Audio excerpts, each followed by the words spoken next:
I want you to pause for a second, right where you are. Like, whatever you're doing while you listen to this, just take a breath and see if you can notice it. Yeah, just give yourself a second to really tune in. Right.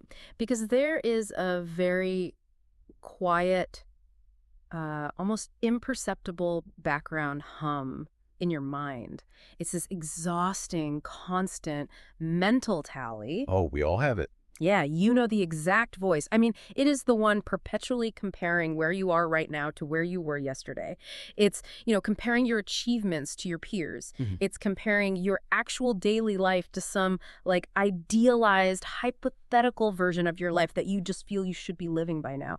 And it is relentless. Relentless is the perfect word Yeah, for it. if we're being completely honest with ourselves, carrying around that mental backpack of, well, constant measurement, it feels incredibly heavy. It really does. And I think the tragedy of it is that it's a weight most of us don't even realize we're carrying. No, not at all. Simply because it has become the default operating system of our daily existence. Like, we just assume that to be a conscious human alive in the world is to be constantly calculating our standing. Right, like a GPS that never turns off. Exactly. We measure our proximity to success, Mhm. our distance from failure, and we genuinely believe that calculation is just what reality is. Yeah, and that is exactly why today's deep dive is so vital. We are exploring a truly fascinating piece of source material today. It's an excerpt from a philosophical text titled The Whole Requires No Mirror on Selfhood, Comparison, and the Ground That Needs No Frame. It is such a beautiful, dense piece of writing. It really is. Yeah. But our mission here today is a little different than usual. We aren't going to, offer another 10-step self-improvement checklist to optimize your morning routine or make you 10% more productive. No, please, no more checklists. Right. Honestly, I think we have all had enough of the hyper-optimization treadmills. Far more than enough. The optimization mindset is often just the exact same exhaustion, but in a nicer package. So instead, our mission today is to radically reframe how you view your own identity. We are going to unpack the actual psychological mechanics of our comparative self. We are looking under the hood of why we measure in the first place. Yes. And then we are going to explore a state of being referred to in the text as the whole.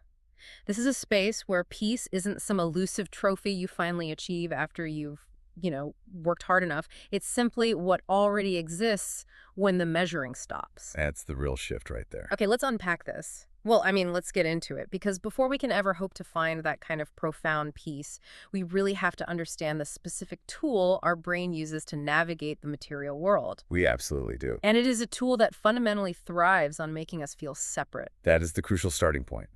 If we want to understand our exhaustion, we have to understand the mechanism driving it. This philosophy posits something fascinating about the ego, or, the individual self. Does that call it again? Calls it a distinction engine. Ah, right, a distinction engine. I just love that mechanical phrasing because, what does an engine do? It requires fuel, it runs constantly, and it processes material to output a result. So our brain is just churning all day. Exactly. Our individual self, in order to know what it even is, has to constantly reach outward to look at contrast. It processes the world by looking for category and context. It's sorting everything. Right. It is perpetually outputting the statement like, I am this, which means I am not that. I am here, which means I am not there.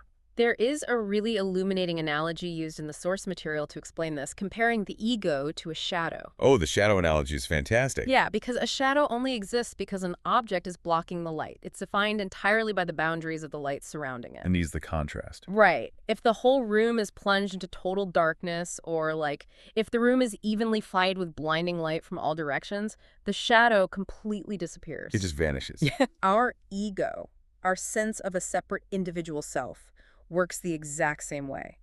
Without the contrast of things that are not us, we lose our edges. The self literally doesn't know where it ends and where the rest of the world begins without that contrast. Right. It requires boundaries to exist. And I think it's so important to highlight here that this mechanic is not a flaw. It's not a bug, it's a feature. Exactly. It's not a sin. We so often beat ourselves up for being judgmental or for constantly comparing our lives to others like it's some sort of moral failure. Oh, all the time. I'm terrible about that. But this framework argues that this is just the structural condition of particularity. To be a specific, distinct, functioning organism in this universe, you absolutely have to be differentiated from the environment around you. You have to know where your hand stops and the hot stove begins. Exactly. You are carved out of the undifferentiated mass of reality by the very act of distinction. You must locate yourself within relational coordinates just to survive and navigate your day. Okay, so I was trying to wrap my head around this idea of relational coordinates. And think about dropping a pin on a digital map, like on your phone. Okay, yeah. If you just look at a red pin floating in a completely blank white void on your screen, it means absolutely nothing. It has no location. It's just a dot. Right. For that pin to actually mean you are here, it desperately needs the grid of streets. It needs the borders of the city, the coastline, the traffic data. It needs absolutely everything that is not the pin to define where the pin actually is. Exactly. And the pin itself is the distinction engine. Yeah. It requires that surrounding map to say, well, I exist right here, strictly in relation to everything else. Without the map, the pin is meaningless. But, like, I'm having a hard time squaring that utility with our mental health. I mean, Well, if this constant measuring isn't a design flaw, but just literally how our brains are built to function and keep us alive, why does it feel so incredibly exhausting? Like, why does the mere act of having an identity cause so much daily suffering and burnout? that is the million-dollar question. If we connect this to the bigger picture, the exhaustion comes from a massive case of mistaken identity. We confuse our map coordinates for our entire existence. Oh, wow. Yeah. We take this Wow. basic structural necessity, like the biological and social need to know, I am here and you are there, and we load it up with massive psychological weight. We make it mean too much. We do. We don't just use the engine to navigate anymore. We start using it to determine our worth. So we basically weaponize our own navigation system against ourselves. Precisely. This is exactly where status anxiety is born. It is the root of creative self-doubt, imposter syndrome, and existential ranking. Because we're constantly looking at the other pins. Right. We aren't just observing, oh, I am here and you are there. We start asking, am I high enough on this map? Where do I fall on the spectrum of success compared to that pin over there? Am Yeah. I enough? And it just never ends. It can't. The self lives entirely inside that framework of comparison. And the tragedy is, it cannot easily exit that framework, because to exit fully means ceasing to be a distinct, separate self. So the engine just keeps revving. Exactly. To the ego, turning off the distinction engine feels like a small death. It fights to keep measuring, because measuring is how it knows it's alive.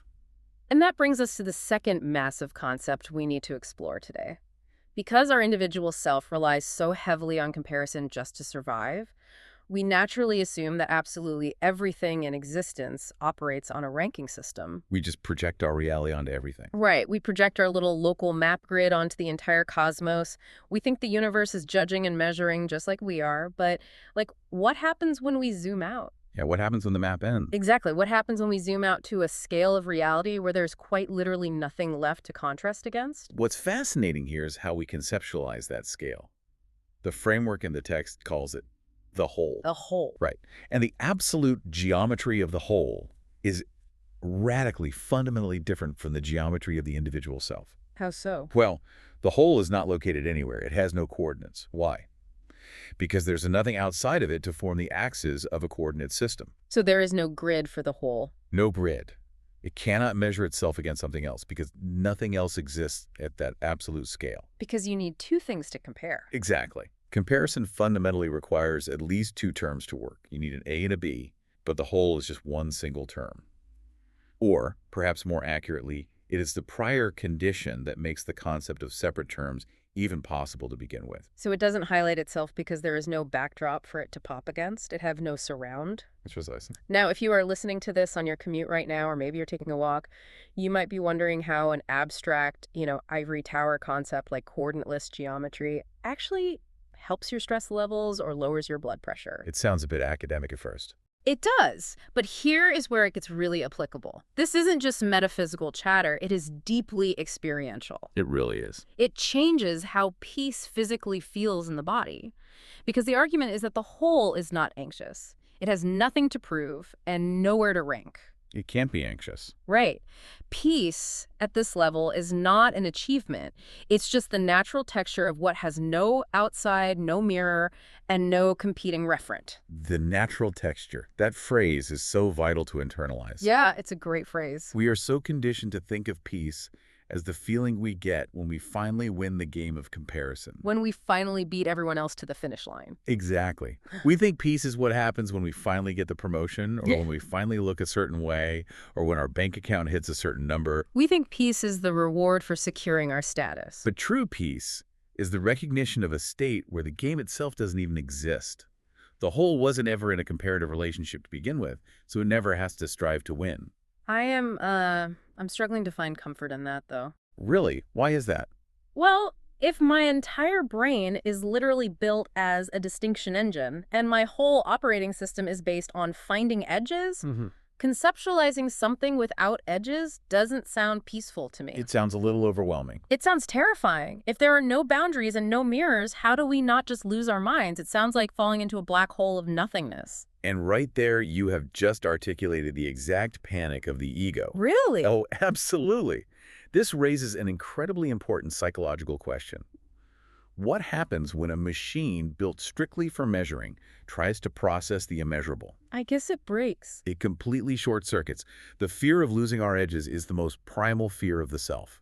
The self says, well, if I stop measuring, if I stop contrasting myself against my peers, do I just cease to exist? Will I dissolve? That is exactly what it feels like. Right. And because of that intense fear, combined with our lifelong addiction to measuring things, we fall into what is arguably the most ironic and, frankly, hilarious pitfall in all of human psychology. Oh, the recursive trap of spiritual achievement. Yes. This is where we try to turn inner peace into a competitive sport. That is exactly what happens. There's this persistent spiritual paradox that shows up in almost every contemplative tradition, and it plays out constantly in modern wellness culture. Oh, everywhere on social media. Everywhere. Yeah.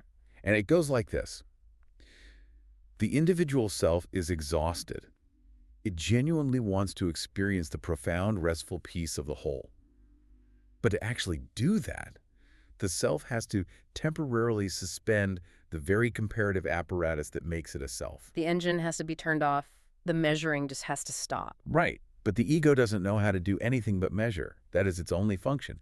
So what does it do? It attempts to achieve the experience of the whole through the act of comparison. It starts measuring its progress toward non-comparison. It does. It's painfully relatable. It's exactly like aggressively staring at the heart rate monitor on your smartwatch to see if you have successfully relaxed yet. Yes, that is the perfect analogy.